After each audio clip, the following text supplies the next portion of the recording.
ನೀವು ಯಾವಾಗ ಬರಬೇಕು ಅಂತ ಇದ್ದೀರಿ ಎಂದು ಕೇಳಿದಾಗ ಸುಕನ್ಯಾ ತಾಯಿಯತ್ತ ನೋಡಿದ್ಲು. ಸುಲೋಚನಾ ನಯವಾದ ಸ್ವರದಲ್ಲಿ, ನೋಡಿಯಪ್ಪ, ಈ ವರ್ಷ ಮಧ್ಯದಲ್ಲಿ ನಮ್ಮ ಸುಕನ್ಯಾ ರಾಜೀನಾಮೆ ಕೊಟ್ಟರೆ ಅವಳ ಹೆಡ್ ಮೇಡಮ್ ಒಪ್ಪಲ್ಲ. ಮಕ್ಕಳಿಗೆ ಪಾಠಗಳ ತೊಂದರೆ ಆಗುತ್ತೆ. ಈಗಿನ್ನು ಅಕ್ಟೋಬರ್, ಮುಂದಿನ ಏಪ್ರಿಲ್ನೊಳಗೆ ರಿಸೈನ್ ಮಾಡಿದ್ರೆ ನಾವಿಬ್ಬರು ಅಲ್ಲಿಗೆ ಬಂದಿರ್ಬೋದು ಅಂದ್ಕೊಂಡಿದ್ದೀನಿ. ಸುಕನ್ಯಾ ಅವನತ್ತ ಮೋಹಕವಾಗಿ ನೋಡಿ ಕಣ್ಣಲ್ಲೇ ಅದನ್ನು ಅನುಮೋದಿಸಿದಾಗ ಪ್ರಶಾಂತ್ ಕಕ್ಕಾಬಿಕ್ಕಿಯಾದ. ಸುಕು, ನಿನ್ನನ್ನು ಅಷ್ಟು ದಿನ ಬಿಟ್ಟಿರೋಕೆ ನನ್ನಿಂದ ಆಗೋದೇ ಇಲ್ಲ ಚಿನ್ನ. ಪ್ಲೀಸ್ ಈಗಲೇ ನನ್ನ ಜೊತೆ ಬಂದ್ಬಿಡು ಎಂದು ತಾವಿಬ್ಬರು ಏಕಾಂತದಲ್ಲಿದ್ದಾಗ ಗೋಗರಿದಾಗ ಸುಕನ್ಯಾ ಅವನ ತಲೆ ಕೂದಲ ರಾಶಿಯಲ್ಲಿ ಮೃದುವಾಗಿ ಕೈಯಾಡಿಸುತ್ತಾ, ದಿನಗಳು ಬೇಗ ಕಳೆದು ಹೋಗುತ್ತೆ ಬಿಡಿ. ನೀವು ತಿಂಗಳಿಗೆ 4-5 ಸಲ ಬಂದು ಹೋಗಿ ಮಾಡ್ಬೋದಲ್ಲ ಎಂದಾಗ ಪ್ರಶಾಂತ್ ಅನ್ಯಮನಸ್ಕನಾಗಿ ಅವಳ ಜಡೆಯೊಡನೆ ಆಡುತ್ತಾ ಯೋಚಿಸುತ್ತಿದ್ದ. ಅವಳು ಹೇಳಿದಷ್ಟು ಸುಲಭವಾಗಿ ತಾನು ಬೆಂಗಳೂರಿನಿಂದ ಮದ್ರಾಸ್ಗೆ, ಅಲ್ಲಿಂದ ಇಲ್ಲಿಗೆ ಪ್ರಯಾಣ ಮಾಡಲು ಸಾಧ್ಯವೇ? ಮದುವೆಯಾದ ಹೆಂಡತಿಯನ್ನು ಬಿಟ್ಟು ತಾನು ಒಬ್ಬನೇ ಅಲ್ಲಿರಲು ತನಗೆ ಕಷ್ಟ ಆಗೋದಿಲ್ವೇ? ಇವಳು ತನ್ನ ಸಹಧರ್ಮಿಣಿಯಾಗಿ ತಮ್ಮಿಬ್ಬರ ಒಲವಿನ ಸಂಬಂಧವನ್ನು ಅರಿಬಾರ್ದ್ಯಾಕೆ? ಹೋಗಲಿ, ನೀನಾದರೂ ನನ್ನ ಜೊತೆ ಬಂದು 1 ವಾರದ ಮಟ್ಟಿಗಾದರೂ ಇರು. ನನಗೆ ಒಬ್ಬನೇ ತುಂಬ ಬೇಜಾರಾಗತ್ತೆ ಎಂದು ಬಾಯಿ ಬಿಟ್ಟು ತನ್ನ ಆಕಾಂಕ್ಷೆ ತಿಳಿಸಿದ್ರು ಸುಕನ್ಯಾ ನಿರ್ಧರಿಸಿರಲಿಲ್ಲ. ಇಲ್ಲಪ್ಪ, ನಮ್ಮದು ಪ್ರೈವೇಟ್ ಸ್ಕೂಲ್. ಹಾಗೆಲ್ಲ ಕೇಳಿದಾಗಲೆಲ್ಲ ರಜಾ ಕೊಡೋಕೆ ಅದನ್ನೇನು ನಮ್ಮಪ್ಪ ಕಟ್ಸಿದಾರಾ? ಮೊದಲ ಬಾರಿಗೆ ಅವಳ ಕೊಂಕು ಮಾತು ಕೇಳಿದಾಗ ಇದುವರೆವಿಗೂ ಅವಳು ತನ್ನೊಡನೆ ಆಡಿದ ಸವಿ ಮಾತುಗಳೆಲ್ಲ ನಾಟಕವೇ? ಇದೇನು ಅವಳ ನಿಜವಾದ ಬಣ್ಣ ಎಂದು ಪ್ರಶಾಂತನಿಗೆ ಭ್ರಮೆವಾಯಿತು. ಮರುದಿನ ಅವನು ಟ್ರೈನಿಗೆ ಹೊರಟಾಗ ಸುಕನ್ಯಾ ತಾನು ಸ್ಟೇಷನ್ಗೆ ಬಂದು ಅವನನ್ನು ಬೀಳ್ಕೊಟ್ಲು. ಮುಂದಿನ ವಾರದಲ್ಲಿ 2 ದಿನ ರಜಾ ಹಾಕ್ಬನ್ನಿ ಎಂದು ಪ್ರೀತಿಯಿಂದ ಹೇಳೋದನ್ನು ಮರೆಯಲಿಲ್ಲ. ಪ್ರಶಾಂತ್ ಅವಳನ್ನು ಭಾರವಾದ ಹೃದಯದಿಂದಲೇ ಬೀಳ್ಕೊಟ್ಟ. ಅಣ್ಣ ನನ್ನನ್ನು ಕಳುಹಿಸಲು ಸ್ಟೇಷನ್ಗೆ ಬಂದಿದ್ದ. ಪ್ರಮೋದನೆ ಸುಕನ್ಯಾಳನ್ನು ಮನೆಗೆ ಡ್ರಾಪ್ ಮಾಡಿದ. ಸೊಸೆ ಮಗನೊಡನೆ ಹೋಗಿಲ್ಲವೆಂದು ತಿಳಿದಾಗ ಗೌರಮ್ಮ ಬೇಸರ ಮಾಡಿಕೊಂಡ್ರು. ಮದುವೆಯಾಗಿ 10 ದಿನಗಳಾಗಿಲ್ಲ. ಅವನು ಒಬ್ಬನ್ನೇ ಕಳುಹಿಸ್ಕೊಡೋಕ್ಕೆ ಅವಳಿಗೆ ಹೇಗೆ ಮನಸ್ಸು ಬಂತೋ? ಅವಳಮ್ಮ ಏನು ಮಾಡ್ತಿದ್ದಾರೆ? ಮಗಳನ್ನು ತಿದ್ದಿ 4 ಬುದ್ಧಿ ಮಾತು ಹೇಳ್ಬಾರ್ದಾ? ಮಗಳಿಗೆ ನಾವೇನು ಸೀರೆ ಒಡವೆ ಕೊಡ್ತೀವಿ ಅಂತ ತನಿಖೆ ಮಾಡಬೇಕಾಗುತ್ತಾ? ಮಗಳು ಗಂಡನ ಜೊತೆ ಸುಖವಾಗಿರಲಿ ಅಂತ ಯೋಚನೆ ಮಾಡೋ ವಿವೇಕ ಬೇಡವಾ ಎಂದು ಬೀಗ್ತಿಯ ಬಗ್ಗೆ ಇದ್ದ ಕೋಪ ತೀರಿಸ್ಕೊಂಡ್ರು. ಏನೋ ಅವಳಿಗೆ ಈ ವರ್ಷ ರಾಜೀನಾಮೆ ಕೊಡೋದು ಕಷ್ಟವಾಗುತ್ತಂತೆ. ಮುಂದಿನ ವರ್ಷದಲ್ಲಿ ಹೋಗೇ ಹೋಗ್ತಾಳೆ. ಗಂಡನನ್ನು ಬಿಟ್ಟು ಇಲ್ಲಿ ಗೂಟ ಹೊಡ್ಕೊಂಡು ಕೂತಿರ್ತಾಳ? ನೀನು ಸರಿ, ರಾಮಚಂದ್ರಯ್ಯ ಗೊಣಗಿದ್ರು. ಹೊಸದಾಗಿ ಮದುವೆಯಾಗಿ ಬಂದವನೆಂದು ಆಫೀಸ್ನಲ್ಲಿ ಎಲ್ಲರಿಗೂ ಪ್ರಶಾಂತನ ಬಗ್ಗೆ ಕುತೂಹಲ. ಏನು ಮಿಸ್ಟರ್ ಪ್ರಶಾಂತ್, ಒಬ್ಬರೇ ಬಂದ ಹಾಗಿದೆ. ಎಲ್ಲಿ ಅರ್ಧಾಂಗಿನಿ? ಐಸ್ ಬರ್ಡ್ ಅಂತ ಹೇಳಲಿಲ್ವಾ? ಎಲ್ಲೂ ಹೆಂಡತಿ ಮುಂದೆನೇ ಕರಗಲಿಲ್ಲ ಅಂತ ಕಾಣಿಸುತ್ತೆ. ಮತ್ತೊಬ್ಬಳು ಕಿಸಕ್ಕನೆ ನಕ್ಕಳು. ರೀ, ಏನೇನೋ ಮಾತಾಡಬೇಡ್ರಿ. ಕೆಲವರು ತುಂಬ ಸಂಪ್ರದಾಯಸ್ಥರು ಆಗಿರ್ತಾರೆ. 1 ವರ್ಷದಲ್ಲಿ 3 ತಲೆ ಆಗಬಾರ್ದು ಅಂತ ಏನೇನೋ ಶಾಸ್ತ್ರ ಇರುತ್ತೆ ಅಲ್ವೇನ್ರಿ ಪ್ರಶಾಂತ್? ಪ್ರಶಾಂತ್ ಯಾರ ಟೀಕೆಗೂ ಉತ್ತರಿಸದೆ ಮೌನವಾಗಿದ್ದ. ತನ್ನನ್ನು ಇಂತಹ ಸನ್ನಿವೇಶಕ್ಕೆ ಗುರಿ ಮಾಡಿದ ಸುಕನ್ಯಾಳ ಬಗ್ಗೆ ಅವನಿಗೆ ಕೋಪ ಹುಕ್ಕಿ ಬಂತು. ಬೇರೆಯವರೆಲ್ಲ ಹಾಯಾಗಿ ಹೆಂಡತಿಯೊಡನೆ ಸುಖವಾಗಿದ್ದಾರೆ, ತನ್ನ ಪರಿಸ್ಥಿತಿ ಹೀಗ್ಯಾಕಾಯಿತು ಎನಿಸಿ ಅವನಿಗೆ ಬೇಸರವಾಗಿತ್ತು. ಸುಕನ್ಯಾಳ ಮೇಲೆ ಎಷ್ಟೇ ಅಸಮಾಧಾನವಿದ್ರೂ ಶನಿವಾರವಾಗುತ್ತಿದ್ದಂತೆ ಅವಳ ಆಹ್ವಾನ ನೆನಪಾಗಿ ಅವನಿಗೆ ಮದ್ರಾಸಿನಲ್ಲಿ ಉಳಿಯಲಾಗಲಿಲ್ಲ. ಸೋಮವಾರದವರೆಗೂ ರಜಾ ಬರೆದು ಬೆಂಗಳೂರಿಗೆ ಪ್ರಯಾಣ ಬೆಳೆಸಿದ. ಅನಿರೀಕ್ಷಿತವಾಗಿ ಬಂದಿಳಿದ ಅಳಿಯನನ್ನು ಕಂಡು ಸುಲೋಚನಾ ಕಣ್ಣರಳಿಸಿದ್ರು. ನೀವು ಬಂದಿದ್ದು ಒಳ್ಳೆಯದೇ ಆಯಿತು. ನಮ್ಮ ಸುಕನ್ಯಾ ಹೀಗೆ ರಾತ್ರೋರಾತ್ರಿ ಪ್ರಯಾಣ ಮಾಡಿ ಬರೋಕ್ಕೆ ಸಾಧ್ಯನಾ? ಊರಿಂದ ಊರಿಗೆ ಗಂಡಸರು ಓಡಾಡಿದ್ರೆ ಸರಿ. ವಾರದ ಕೊನೆಯಲ್ಲಿ ಪ್ರಶಾಂತ್ ಸುಕನ್ಯಾ ಬನ್ನೇರುಘಟ್ಟಕ್ಕೆ ಹೋಗಿ ಬಂದರು. ಪುನಃ ಭಾನುವಾರ ರಾತ್ರಿ ಬಸ್ನಲ್ಲಿ ಮದ್ರಾಸಿನವರೆಗೂ ಪ್ರಯಾಣ ಮಾಡಬೇಕಾಗಿ ಬಂದಾಗ ಪ್ರಶಾಂತನಿಗೆ ಜೀವನವೇ ಬೇಸರವಾಯಿತು. ವೀಕೆಂಡ್ಸ್ ನನಗೆ ಸ್ವಲ್ಪನೂ ರೆಸ್ಟೇ ಇಲ್ಲ ಸುಕನ್ಯಾ. ಅಲ್ಲಿಂದ ಇಲ್ಲಿಗೆ ಟ್ರಾವೆಲ್ ಮಾಡೋ ಅಷ್ಟರಲ್ಲೇ ನನಗೆ ಸಾಕಾಗಿ ಹೋಗುತ್ತೆ ಎಂದು ಮಡದಿಯಲ್ಲಿ ತನ್ನ ಅಸಮಾಧಾನ ತೋಡ್ಕೊಂಡ. ಏನು ಮಾಡೋದು, ಪರಿಸ್ಥಿತಿಯೇ ಹಾಗಿದೆಯಲ್ಲ, ಸುಕನ್ಯಾ ಹೇಳಿದಾಗ Prashant kit bag zip ಮುಚ್ಚುತ್ತಾ ಗೊಣಗಿದ.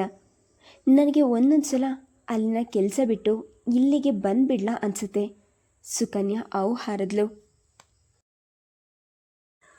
ಕೈಯಲ್ಲಿರೋ government ನೌಕರಿ ಬಿಟ್ಬಿಡೋಕ್ಕೆ ನಿಮ್ಗೆ ಯಾವ ಮುಟ್ಟಾಳ ಹೇಳಿದ್ರಿ?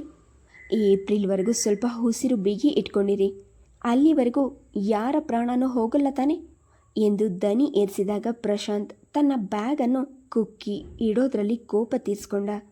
ಸುಕನ್ಯಾಳ ಬಾಯಿಗೆ ಸಮನಾಗಿ ನಿಂತು ಜಗಳವಾಡುವ ಸಾಮರ್ಥ್ಯ ಅವನಿಗಿರಲಿಲ್ಲ.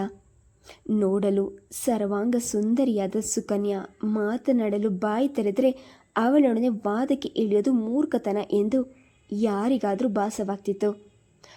ಕೊಚ್ಚೆಯನ್ನು ಮೈ ಮೇಲೆ ಎರಚಿಕೊಳ್ಳಲು ಯಾರು ಬಯಸ್ತಾರೆ? ಸುಕನ್ಯಾ ಓದಿದವಳು, ಗ್ರಾಜ್ಯುಯೇಟ್, ಅನುಕೂಲಸ್ಥಳು, ಅಕ್ಷರಸ್ಥಳಾಗಿದ್ದರೂ ಸಂಸಾರದಲ್ಲಿ ಮಾತ್ರ ಉತ್ತಮಳಾಗಿರಲಿಲ್ಲ. ಆ ಸತ್ಯ ಪ್ರಶಾಂತನಿಗೆ ಮದುವೆಯಾದ 15 ದಿನಗಳಲ್ಲೇ ಅರಿವಾಗಿ ಹೋಯಿತು. ಸುಲೋಚನಾ ಅವಳನ್ನು ಒಬ್ಬಳೆ ಮಗಳೆಂದು ಬಹಳ ಮುದ್ದಿನಿಂದ ಬೆಳೆಸಿದ್ರಿಂದ ಸುಕನ್ಯಾ ಮನೆಯಲ್ಲೇ ಸಾಮ್ರಾಜ್ಯಳಾಗಿ ಯಾರೊಡನೆಯೂ ಹೊಂದಿಕೊಳ್ಳಲಾಗದಂತೆ ಸ್ವಇಚ್ಛೆಯಾಗಿ ಬೆಳೆದಿದ್ಲು. ಪ್ರಶಾಂತನಿಗೆ ತೀರ ಬೇಸರವಾಗ್ತಿತ್ತು. ಅವಳ ಸ್ವಭಾವದಿಂದ ಮಹಾಸ್ವಾರ್ಥಿ, ಅಸಾಧ್ಯ ಜಿಪುಣಿಯಾದ ಸುಕನ್ಯಾಳನ್ನು ಕಂಡಾಗ ಅಂಥ ಸುಂದರ ದೇಹದೊಳಗೆ ಎಂಥ ವ್ಯತಿರಿಕ್ತ ಭಾವನೆಗಳು ತುಂಬಿವೆ ಎಂದು ಸೃಷ್ಟಿಯ ವೈಚಿತ್ರದ ಬಗ್ಗೆ ಬೆರಗಾಗ್ತಿದ್ದ. ಅವಳು ಯಾರೊಂದಿಗೂ ಹಂಚಿಕೊಳ್ತಿರ್ಲಿಲ್ಲ, ಯಾರ ಬಗ್ಗೆಯೂ ಒಳ್ಳೆಯ ಭಾವನೆ ಬೆಳೆಸ್ಕೊಳ್ತಿರ್ಲಿಲ್ಲ.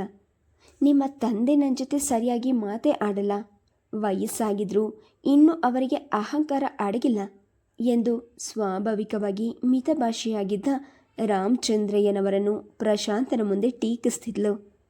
ನಿಮ್ಮ ತಾಯಿ ತುಂಬ ಹಳೆಯ ಕಾಲದವರು, ಎಲ್ಲ ತಮಗೆ ಗೊತ್ತಿದೆ ಅಂತ ಜಂಬ ಬೇರೆ.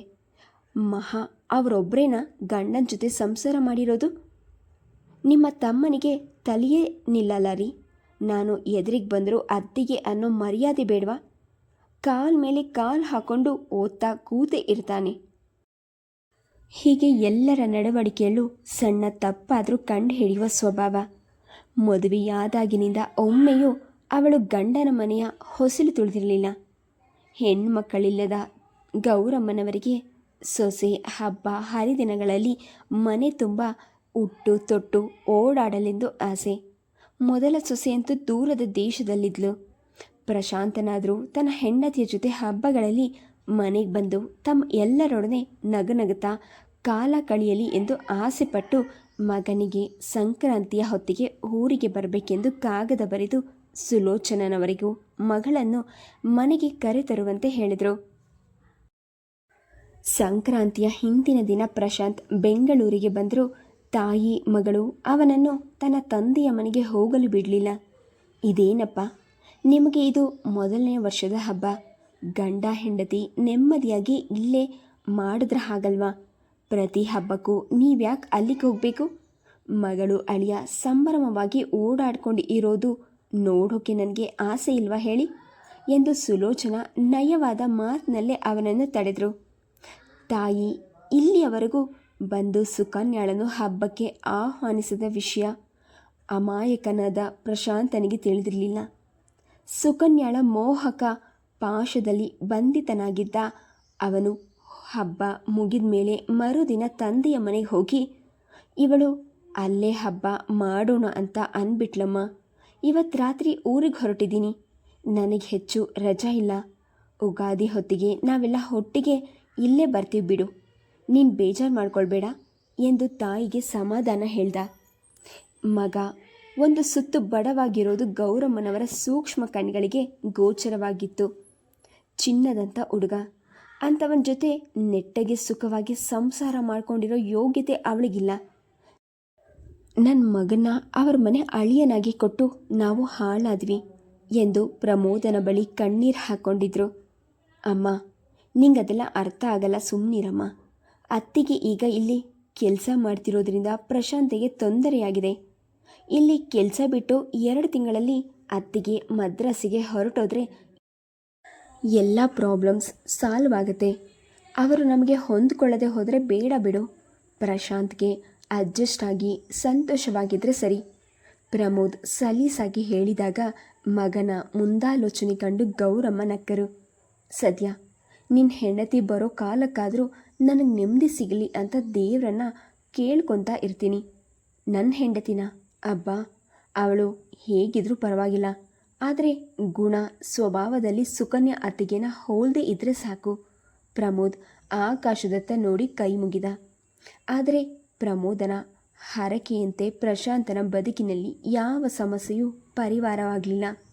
ಉಗಾದಿಯ ಹೊತ್ತಿಗೆ ಅತ್ತೆಯ ಮನೆಗೆ ಹೋಗಬೇಕಾಗಿತ್ತು. ಹೆದರಿ ಸುಕನ್ಯಾ ತಾನಾಗಿ ಮದ್ರಾಸಿಗೆ 1 ವಾರ ಗಂಡನೊಡನೆ ಉಳಿದಿದ್ಲು.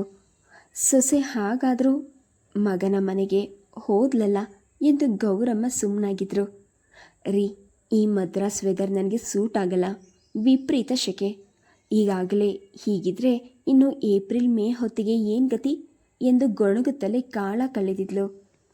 ಪ್ರಶಾಂತ್ ಸುಕನ್ಯಾಳನ್ನು ಮರೀನಾ ಬೀಚ್, ಮೊಸಳೆ ಪಾರ್ಕ್, ಮಹಾಬಲಿಪುರಂ ಎಲ್ಲ ಕಡೆ ಸುತ್ತಾಡಿಸಿದ್ರು ಅವಳಿಗೆ ಅಷ್ಟೇನೂ ಸಂತಸವಾದಂತೆ ಕಾಣಲಿಲ್ಲ. ನಿಮ್ಮ ಊರು ಬಹಳ ಗಲೀಜು. ಈ ಸೀಸೈಡ್ ವೆದರ್ ನನಗೆ ಅಲರ್ಜಿ ಆಗತ್ತೆ. ರೋಡ್ನಲ್ಲಿ ಎಲ್ಲಿ ನೋಡಿದ್ರೂ ಆ ಪಾರ್ಟೀಸ್ ಟ್ರಾಫಿಕ್ಸ್. ಒಂದು ಕಡೆಯಿಂದ ಇನ್ನೊಂದು ಕಡೆ ಹೋಗಬೇಕಾದ್ರೆ ರಿಕ್ಷಾ ಟ್ಯಾಕ್ಸಿಗೆ ಅಷ್ಟು ದುಡ್ಡು ಸುರಿಬೇಕಾ? ಮದ್ರಾಸಿನ ಬಿಸಿಲು ಏನ್ರಿ ಹೀಗಿದೆ? ನನಗೆ 2 ದಿನದಿಂದ ಹಿಡಿದ ತಲೆನೋವು ಬಿಟ್ಟಿಲ್ಲ ಎಂದು ಒಂದೇ ಸಮನೆ ಅವಳ ಆಕ್ಷೇಪಣೆ ಕೇಳಿ ಅವನಿಗೂ ಸಾಕಾಗಿ ಹೋಗಿತ್ತು. ಬೆಂಗಳೂರಿನಲ್ಲಿ ಬಿಸಿಲೇ ಇಲ್ವಾ?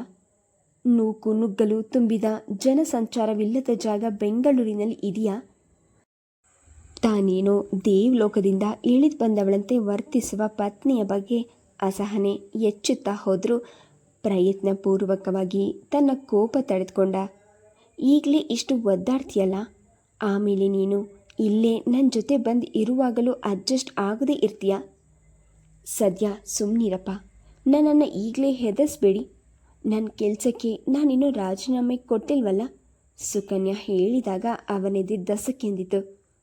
ಹಾಗಾದರೆ ನೀನು ಈ ವರ್ಷ ಇಲ್ಲಿಗೆ ಬರ್ತೀನಿ ಅಂತ ಹೇಳಿದ ಸುಳ್ಳ? ಏನ್ರಿ, ಆಕಾಶ ತಲೆ ಮೇಲೆ ಕಳಚಿ ಬಿದ್ದವರ ಹಾಗಾಡ್ತೀರಿ? ನಾನು ಯಾವ ಸುಳ್ಳು ಹೇಳಿಯೂ ನಿಮಗೆ ಮೋಸ ಮಾಡಿಲ್ಲ. ಸದ್ಯ ಇದ್ದಕ್ಕಿದ್ದ ಹಾಗೆ ಕಂಡು ಕೇಳಿದ ಊರು ಬಿಟ್ಟು ಬರೋಕ್ಕಾಗತ್ತಾ? ನಮ್ಮ ಮನೇನ ಏನು ಮಾಡೋಣ? ಯಾರ್ಯಾರಿಗೆ ಬಾಡಿಗೆ ಕೊಟ್ಟು ನಾವಿಲ್ಲಿ ಬಂದು ಕಷ್ಟಪಡೋ ಅಂಥದ್ದೇನು? ಪ್ರಶಾಂತನ ಮುಖ ಪೆಚ್ಚಾಯಿತು. ಮತ್ತೆ ಅಲ್ಲಿ ನನ್ನ ಗತಿ ಏನು? ಸುಕನ್ಯಾ ಅವನ ಶರ್ಟಿನ ಗುಂಡಿ ಸವರತ್ತಾ, ನೋಡಿ, 15 ದಿನಕ್ಕೊಂದ್ಸಲ ನೀವು ಬರ್ತಾನೆ ಇರ್ತೀರ.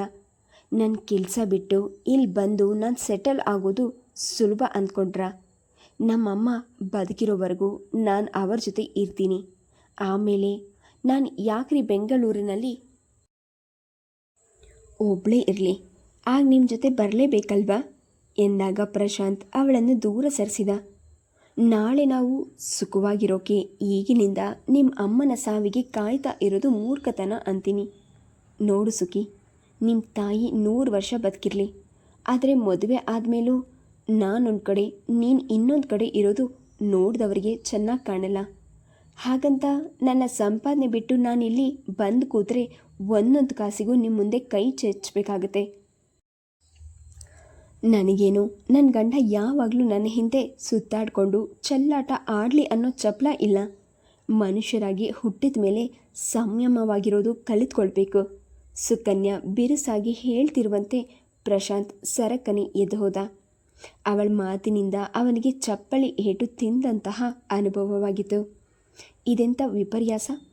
ಕೇವಲ ದೈಹಿಕ ಬಯಕೆಗಾಗಿ ತಾನು ಪತ್ನಿಯೊಡನೆ ಇರಲು ಬಯಸುವಂಥ ಹೀನನೆ.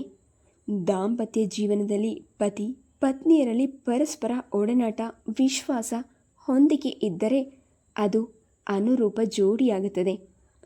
ಕಾಲ ಬಯಸಿದಾಗ ಮಾತ್ರ ದೈಹಿಕವಾಗಿ ಒಂದಾಗುವ ಜೀವನವನ್ನು ದಾಂಪತ್ಯವೆಂದು ಯಾರು ಕರೀತಾರೆ? ಆಗ ತಾವು ಪ್ರಾಣಿಗಳಿಗಿಂತ ಕೀಳಾಗೋದಿಲ್ವೇ? ಛೇ, ತನ್ನ ಯಾವ ಅಪರಾಧಕ್ಕೆ ಇಂಥ ಹೆಂಡತಿ ದೊರಕಿ ತನಗೆ ಈ ಶಿಕ್ಷೆ? ಪ್ರಶಾಂತ್ ಜಿಗುಪ್ಸೆಯಿಂದ ಹಾಸಿಗೆ ಮೇಲೆ ಮಲಗಿ ಸುಕನ್ಯಾಳ ಮುಖ ನೋಡಲು ಇಷ್ಟವಿಲ್ಲದೆ ದಿಂಬಿನೊಳಗೆ ಮುಖ ಹೊದಮಿಸಿಕೊಂಡ. ನಿಮ್ಮ ತಂದೆ ತಾಯಿ ನಿಮ್ಮನ್ನು ಸರಿಯಾಗಿ ಬೆಳೆಸೇ ಇಲ್ಲ. ಗಂಡು ಮಕ್ಕಳನ್ನು ಅತಿಯಾಗಿ ಮುದ್ದು ಮುಚ್ಚಟೆಯಿಂದ ಬೆಳೆಸಿದರೆ ಅವರನ್ನು ಕಟ್ಕೊಳ್ಳೋ ಹೆಂಡತಿ ನನ್ನ ಹಾಗೆ ಕಷ್ಟ ಅನುಭವಿಸ್ಬೇಕು. ನಮ್ಮ ತಾಯಿನೂ ನನ್ನನ್ನು 9 ತಿಂಗಳು ಹೊತ್ತು ಈ ಭೂಮಿಗೆ ತಂದಿದ್ದಾರೆ. ಅವರು ತಾನೇ ಎಷ್ಟು ವರ್ಷ ಬದುಕಿರ್ತಾರೆ? ಸಾಯೋವರೆಗೂ ಅವರ ಜೊತೆ ಇರಬೇಕಾದದ್ದು ಮಗಳಾಗಿ ನನ್ನ ಕರ್ತವ್ಯ ಅಲ್ವಾ? ಅಷ್ಟಕ್ಕೂ ಮದುವೆಗೆ ಮುಂಚೆನೇ ಹೇಳಿರಲಿಲ್ವಾ ನಮಗೆ ಮನೆ ಅಳಿಯ ಬೇಕು ಅಂತ? ಅವಳು ನಿರ್ಗಳವಾಗಿ ಮಾತನಾಡ್ತಿದ್ದನ್ನೇ ಕೇಳಿಸ್ಕೊಂಡ್ರೂ ಅವನು ಒಂದು ಮಾತು ಆಡದೆ ಮೌನವಾಗಿದ್ದ. ತಾನು ಮಾತನಾಡಿದ್ದು ಅವಳನ್ನು ತಿದ್ದಿ ತಿಳುವಳಿಕೆ ಹೇಳೋದಾದರೆ ಅವನು ಮನಸ್ಸು ಬಿಚ್ಚಿ ಹೃದಯ ಹಗುರ ಮಾಡ್ಕೊಳ್ತಿದ್ದ. ಆದರೆ ಅವಳು ಮಾತನಾಡ್ತಿದ್ದಿದ್ದು ತನ್ನ ಮೂಗಿನ ನೇರಕ್ಕೆ. ಬೇರೆಯವರ ಭಾವನೆಗಳಿಗೆ ಬೆಲೆ ಕೊಡುವ ಸಹೃದಯತೆ ಎಳ್ಳು ಕಾಳಷ್ಟು ಅವಳಿಗಿರಲಿಲ್ಲ. ಅದನ್ನು ಅರಿತಿದ್ದ ಪ್ರಶಾಂತ್ ಅವಳನ್ನು ಮೌನವಾಗಿ ಬೆಂಗಳೂರಿಗೆ ಕಳುಹಿಸಿಕೊಟ್ಟ.